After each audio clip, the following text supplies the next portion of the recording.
Hello students, welcome to Grade 5 classes. This side Deepa Tiwari. I am your education subject faculty on the platform Grade 5 classes. Student आज की class में हम बात करने वाले हैं यूनिट 2 की, जहाँ पे हमारी आज क्लास 2 रहने वाली है।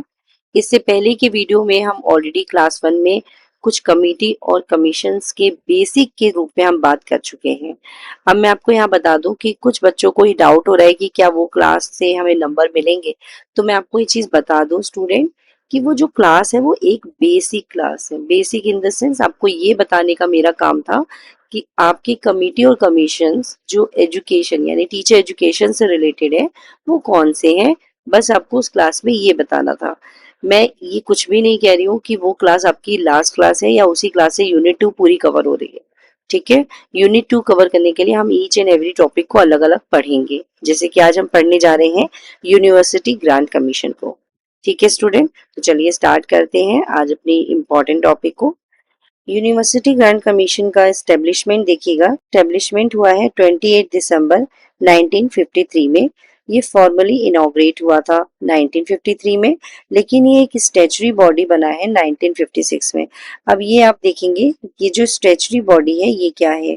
जब हमारा कोई भी ऑर्गेनाइजेशन जो होता है, कोई भी ऑर्गेनाइजेशन या कोई भी इंस्टीट्यूशन जब कोई स्पेसिफिक लॉ के थ्रू जब बनता है, यानी कोई एक्ट के थ्रू पास होता है, तो पार्लियामेंट में अगर हम कोई एक्ट लगाते हैं और वो पास होता है, तो वो बॉडी जो है, वो ऑर्गेनाइजेशन, वो इंस्टीट्यूशन है, वो स्टैच्यूटरी बॉडी बनती है। ठीक है, स्टैच्यूटरी बॉडी का मतलब होता है कोई भी ऑर्गेनाइजेशन जब किसी एक्ट के थ्रू पास हो रहा है पार्लियामेंट में, तो उसे स्टैच्यूटरी बॉडी बना देते हैं। ठीक है, तो यहाँ पे यही बात की गई है कि ये फॉर्मली एक फॉर्मल तरीके से इनॉग्रेट जो करना होता है वो 1953 में इनॉग्रेट कर दिया गया, बट इसको एक वैधानिक एक स्टैच्यूटरी बॉडी बनाने का जो काम है वो 1956 में किया गया। ठीक है, तो ये स्टेब्लिश हुआ हमारा 28 दिसंबर 1953 में, और एक स्टैच्यूटरी बॉडी जो बना है वो 1956 में बना है। ठीक है, यहाँ तक की बात। अब इसके फाउंडर देखिए, वैसे तो इसके फाउंडर जो नेम है वो डॉक्टर राधा कृष्णन है, लेकिन जो ये फाउंडर डॉक्टर शांति स्वरूप भटनागर जी हैं, ये क्या है, ये फर्स्ट चेयरमैन है ऑफ यूजीसी। ठीक है, ये आप चीज लिख लीजिएगा, ये फर्स्ट चेयरमैन है यूजीसी के। तो इनका एक रोल था इसको फ्रेमवर्क को बनाने में। यूजीसी जो यूनिवर्सिटी ग्रांट कमीशन है, उसके फ्रेमवर्क को बनाने में इनका भी रोल इंपॉर्टेंट माना जाता है। इसलिए मैंने ये नोट्स में ये नाम ऐड किया है, आप जरूर देखिएगा, डॉक्टर शांति स्वरूप भटनागर। ठीक है, ये फर्स्ट चेयरमैन ऑफ यूजीसी थे, और ये भी आपको याद रखना है।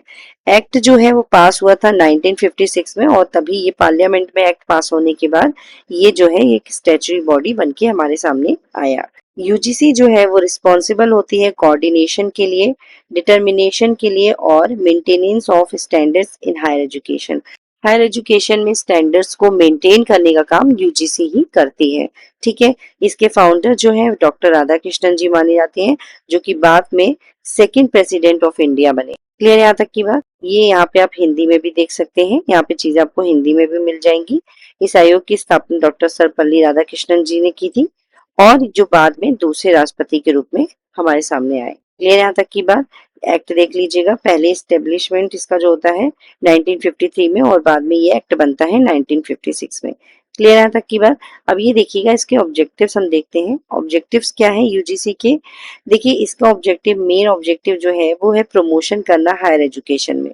प्रमोट और कोऑर्डिनेट यूनिवर्सिटी एजुकेशन को इंडिया में करने का काम कौन करता है, यूजीसी।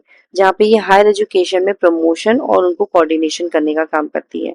ठीक है, जो वहाँ के एजुकेशन सिस्टम है, जो एजुकेशन की पॉलिसीज है, उनको प्रमोट करना, उनको कोऑर्डिनेट करना। क्लियर। फंड करती है, ये फंड प्रोवाइड करती है, जो भी यूनिवर्सिटीज और कॉलेजेस हैं उनको यूनिवर्सिटी ग्रांट कमीशन जो है वो फंड यानी कुछ ग्रांट प्रोवाइड करती है। क्वालिटी एश्योरेंस की बात करते हैं। एक्रीडिएशन और असेसमेंट के थ्रू ये क्वालिटी अश्योर करते हैं कि जो क्वालिटी है वो हायर एजुकेशन में बनी रहे, और इसके लिए समय समय पे असेसमेंट किए जाते हैं। एक्रीडिएशन की जाती है जो कि नैक इसका काम करती है, ठीक है। रिसर्च डेवलपमेंट के काम करते हैं ये लोग कि इनकरेज करते हैं रिसर्च को, डेवलपमेंट को, जो कि हायर एजुकेशन में ज़रूरी है। ज़्यादा से ज़्यादा रिसर्चेज हो हायर एजुकेशन में, इसको भी यूजीसी बहुत ही ज़्यादा प्रमोट करती है। पॉलिसी फॉर्मेशन का काम करती है। पॉलिसी जो है वो डेवलपमेंट के लिए हायर एजुकेशन में फॉर्मुलेट की जाती है और उसका भी काम यूजीसी करती है। तो इनके ये 5 इम्पॉर्टेंट जो ऑब्जेक्टिव्स हैं, देखिए क्वेश्चन तो और भी बन सकते हैं लेकिन आपके मेन ऑब्जेक्टिव्स क्या हैं ये आपको जरूर पता होना चाहिए।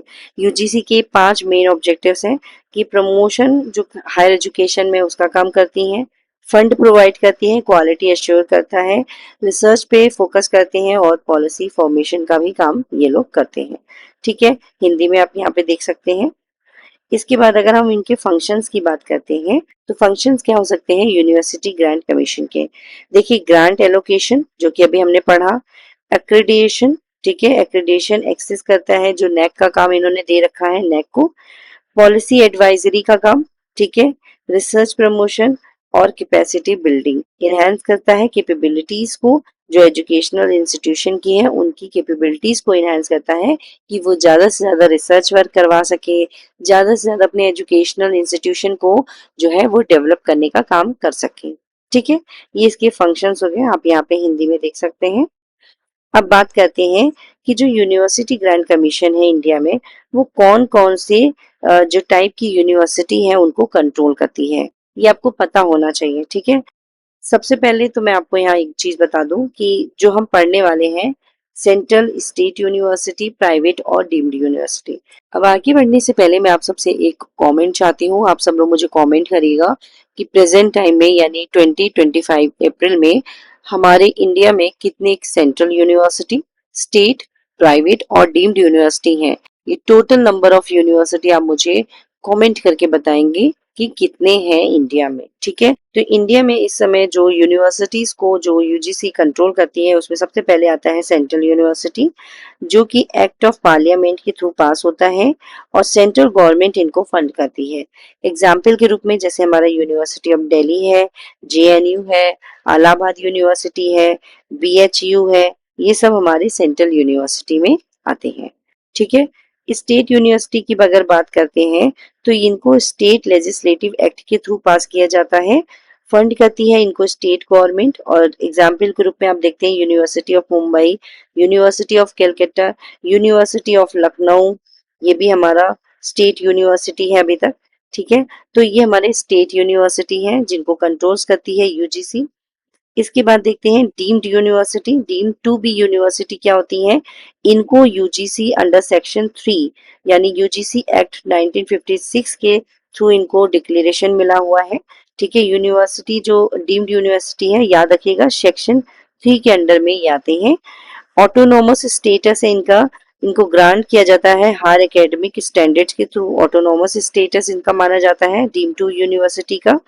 और एग्जाम्पल है जैसे कि इंस्टीट्यूट ऑफ सोशल साइंसेज टीआईसीएस या बिट्स प्लानी, ये डीम टू बी यूनिवर्सिटी मानी जाती है। अभी करंट में डीम्ड टू बी यूनिवर्सिटी का दर्जा किसको मिला है ये भी आप मुझे बताएंगे कमेंट में।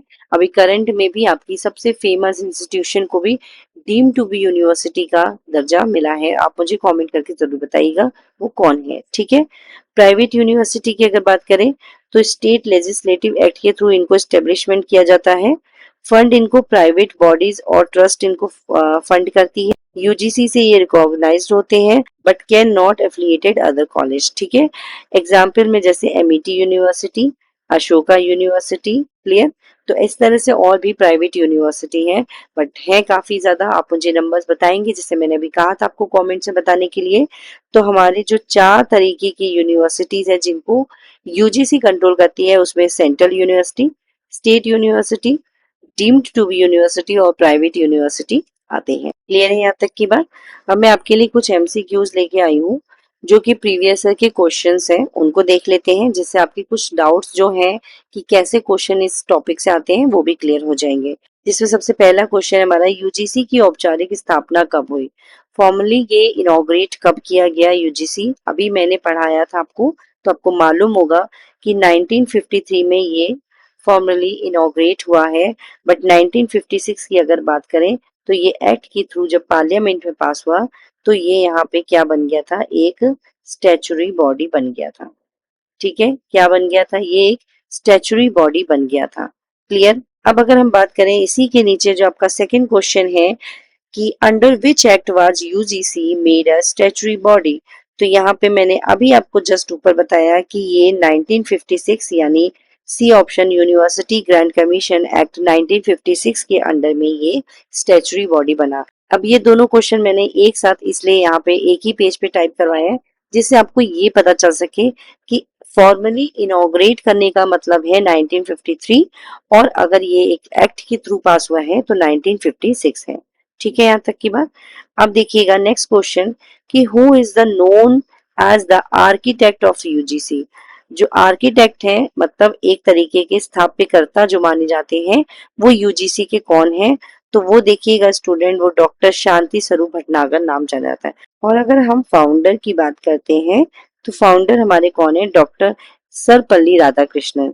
लेकिन हमारे जो यूजीसी के स्थापकर्ता आर्किटेक्ट की अगर बात करें तो उसके लिए हमारा आंसर होगा डॉक्टर शांति स्वरूप भटनागर। ठीक है, नेक्स्ट क्वेश्चन है what is the one of the main objective. Main objective की बात की गई है, यूजीसी का मेन ऑब्जेक्टिव क्या है। ऑर्गेनाइजिंग स्पोर्ट इवेंट्स, तो ये मेन ऑब्जेक्टिव नहीं है। प्रमोटिंग फॉरेन यूनिवर्सिटी, ये भी एक ऑब्जेक्टिव नहीं है इसका। Determining standards of higher education या बिल्डिंग स्कूल करिकुलम, तो स्कूल एजुकेशन के लिए हमारा कौन होता है, एनसीईआरटी होता है। तो यहाँ पे जो हमारा करेक्ट आंसर है वो है determining standards of higher education. ठीक है, ये करेक्ट आंसर है। क्लियर। तो ये हमने 4 क्वेश्चन देखे स्टूडेंट कि किस तरीके से क्वेश्चन इस टॉपिक से पूछे जाते हैं।